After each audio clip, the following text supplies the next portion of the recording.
Eu sou o professor Rogério e a aula de hoje nós vamos trabalhar a visão de política, a visão de política de Aristóteles. Na aula passada nós trabalhamos a visão de política a partir de Platão. Platão acreditava que quem deveria governar a sociedade deveriam ser os filósofos, porque só os filósofos teriam condições de levar as pessoas aquela sociedade à prosperidade.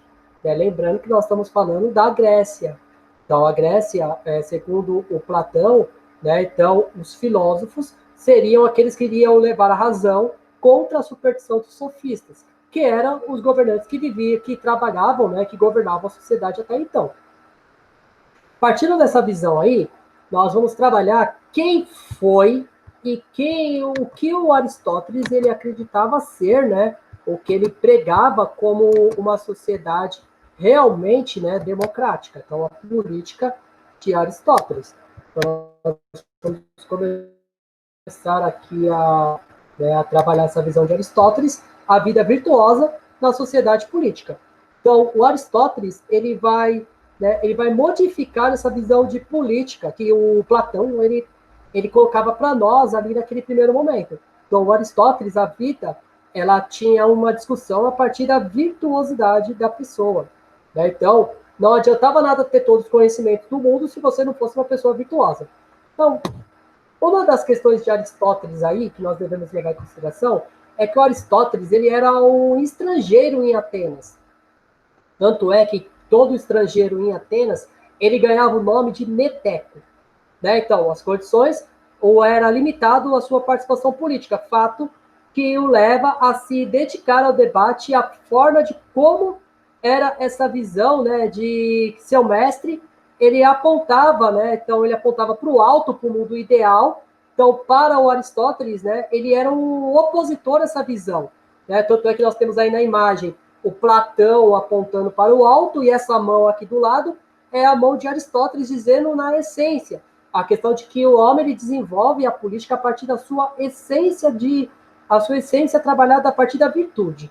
Então, em outra linha de trabalho, o Aristóteles ele constitui sobre a ética, então referente à forma de se buscar a virtude, se afastando dos comportamentos que levem aos vícios, além de procurar o equilíbrio entre as suas ações.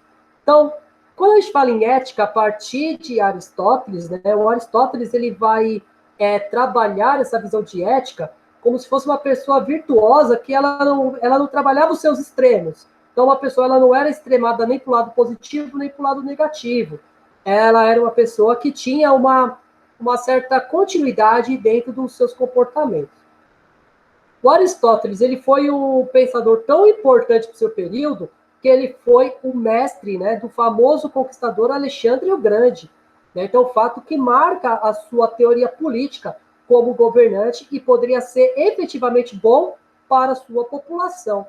Então, o Aristóteles ele é tão importante para a história da Grécia Antiga que ele vai ser memorável, ele vai ser estudado pelos povos ao redor e ele vai ter essa visão de mundo replicada até os dias de hoje. Tanto é que essa obra aí, no caso aí, essa imagem que está presente aí na apresentação, essa imagem ela é composta na Capela Sistina, então tem o Michelangelo, ele vai compor essa obra onde ele retrata todos os filósofos mais importantes até então no mundo conhecido, e no centro desse mundo conhecido vai ter os dois filósofos que ele considera os mais importantes, Platão e Aristóteles, sobre essa visão de como eles modificaram a forma de ver o mundo. Então, vamos lá. Quando nós falamos em Aristóteles, ele tem uma obra chamada Ética Nicômaco, que é a vida virtuosa na sociedade política. Então, essa obra, ela trabalha, então ela vai analisar a política que foi atribuída a Aristóteles, destacando que esta é uma qualidade humana, pois quando nos organizamos em sociedade se forma, então a necessidade de ter acordos. Então, se organizar esse estilo de vida deve ser inspirado na razão e na virtude. Então, gerando líderes capazes de conduzir o seu povo ao êxito, Então, a chegar ao sucesso. né? Então, nós temos aí o Aristóteles ali um pouco mais jovem, na imagem de cima, né, nós podemos ver o Aristóteles, ele conversando e ensinando o seu discípulo Alexandre o Grande. Então, nesse sentido, o Aristóteles, então, ele vai partir de 3 princípios básicos, né, para a amizade, aspecto de amizade que para ele era considerado um aspecto muito importante, né, para um bom governante. Primeiro, a utilidade, né? Então, ele vai dizer que a utilidade seria uma questão de vício. Porque quando nós vemos utilidade em uma amizade, nós não temos uma amizade verdadeira. Nós temos uma utilidade. Nós vamos nos dedicar àquela amizade a partir de qual vantagem aquela amizade ela pode dar a nós. Então, ela pode dar vantagens a partir de riquezas ou vantagem a partir de prestígio dessa relação. Uma outra questão aí que ele também considera um vício é agradável, né? Então, uma amizade que ela não tem o bem, né, o bem comum. Então, a provocação do prazer da companhia em relação da amizade que gera ambos os envolvidos. Então, essa amizade ela deve ser trabalhada como uma questão agradável. Uma amizade virtuosa, a partir dessa visão agradável, deve ter o bem comum para os dois, não apenas para um. Lembrando que essa questão de agradável ela vai na contrapartida da utilidade. Por quê? Porque quando a gente fala em utilidade, apenas um vai levar vantagem sobre esse aspecto de amizade. Já quando nós trabalhamos essa visão de agradável, quer dizer que os dois vão ter vantagens muito interessantes dentro desse sentido de amizade. E para o Aristóteles, o que é mais importante para o aspecto político é o bem comum. Então, é a relação de reciprocidade. Então, ou seja, amizade entre seres virtuosos. Então, amizade onde provoca, né?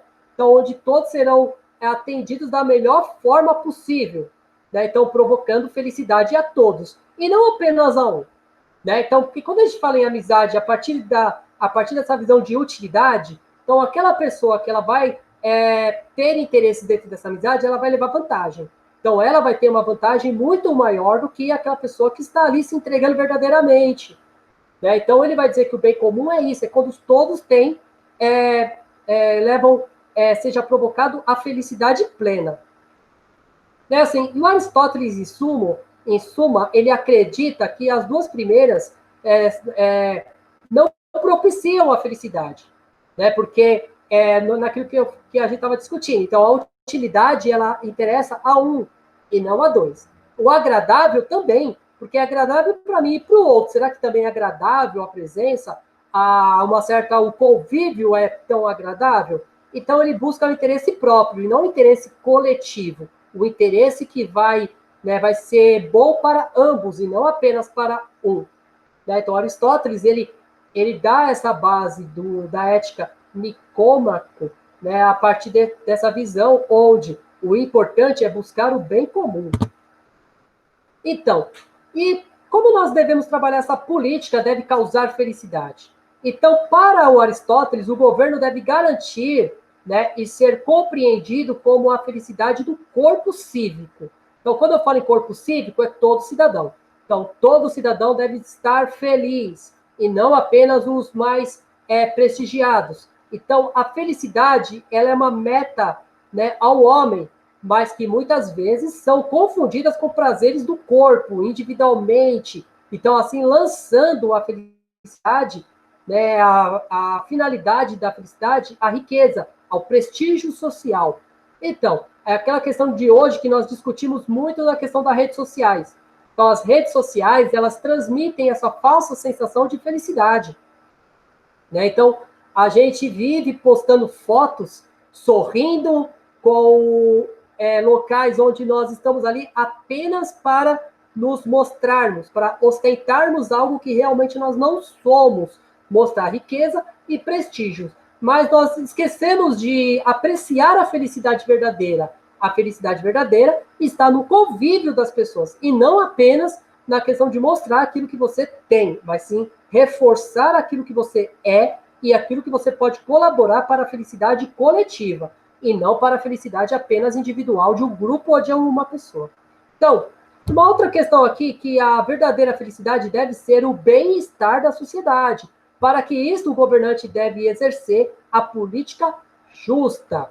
Então, essa ação da política justa, ela está, né, pela causa do bem da sociedade. Então, a justiça, então, onde todos devem ser beneficiados pelas ações do seu governante, e não apenas um pequeno grupo, né, que, no caso aí da política de Platão, quem seria esse grupo beneficiado? Os filósofos. E os outros membros da sociedade? Será que a sociedade, só os filósofos eram capazes de governar? Será que os filósofos eles eram incorruptíveis? Né? Então, é isso que o Aristóteles ele vai trabalhar. Então, no caso da política para Aristóteles, ele vai combater a injustiça na política. Então, o governante em si deve ser o combatente à injustiça, visando proporcionar, né, então, levar a felicidade a todos que estejam, né, previsto no modelo ético dele. Né? Então, o governo, no caso aí, a felicidade, ela deve ser levada a todos os cidadãos e todos os membros da sociedade, como era pregado por Aristóteles. Né? Então, mas para ocorrer, né, um modelo justo, seja que o governo não seja corrompido, então o Aristóteles ele vai trabalhar o que nós chamamos de degeneração, que é o seguinte: a monarquia ela é degenerada a partir da tirania. Então, o monarca verdadeiro, um rei justo, ele vai garantir a felicidade de todos. O tirano não. O tirano ele vai garantir o seu bem-estar, os seus interesses, os interesses dos seus amigos, da sua família, dos seus aliados.